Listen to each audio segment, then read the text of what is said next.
त्रिदेव का वास है पीपल में। गीता में भगवान श्री कृष्ण कहते हैं, अश्वत्थ सर्व वृक्षाणाम, अर्थात मैं सब वृक्षों में पीपल का वृक्ष हूँ। इस कथन में उन्होंने अपने आप को पीपल के वृक्ष के समान ही घोषित किया है। पीपल ऐसा वृक्ष है जिसमें त्रिदेव निवास करते हैं, जिसकी जड्डी डीएच में श्री विष्णु, तने में भगवान शंकर तथा अग्रभाग में साक्षात ब्रह्मा जी निवास करते हैं। अश्वत्थ वृक्ष के रूप में साक्षात श्री हरि ही इस भूतल पर निवास करते हैं। जैसे संसार में ब्राह्मण, गौ तथा देवता पूजनीय होते हैं, उसी प्रकार पीपल का वृक्ष भी अत्यंत पूजनीय माना गया है। पीपल को रोपने, रक्षा करने, छूने तथा पूजने से क्रमशः धन, उत्तम संतान, स्वर्ग और मोक्ष प्रदान करता है। इसके अलावा पीपल में पितरों का वास माना गया है। सब तीर्थों का इसमें निवास होता है, इसलिए मुंडन आदि संस्कार पीपल के नीचे करवाने का विधान है। पीपल की छाया यज्ञ, हवन, पूजा पाठ, पुराण कथा आदि के लिए श्रेष्ठ मानी गई है। इसके पत्तों की वंदनवार को शुभ कार्यों में द्वार पर लगाया जाता है।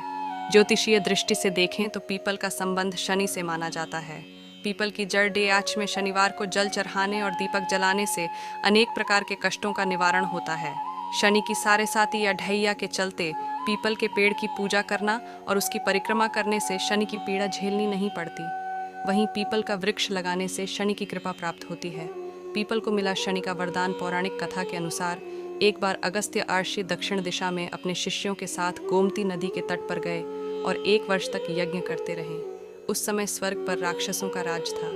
कैटभ नाम के राक्षस ने पीपल का रूप लेकर यज्ञ में ब्राह्मणों को परेशान करना शुरू कर दिया और ब्राह्मणों को मारकर खा जाता था।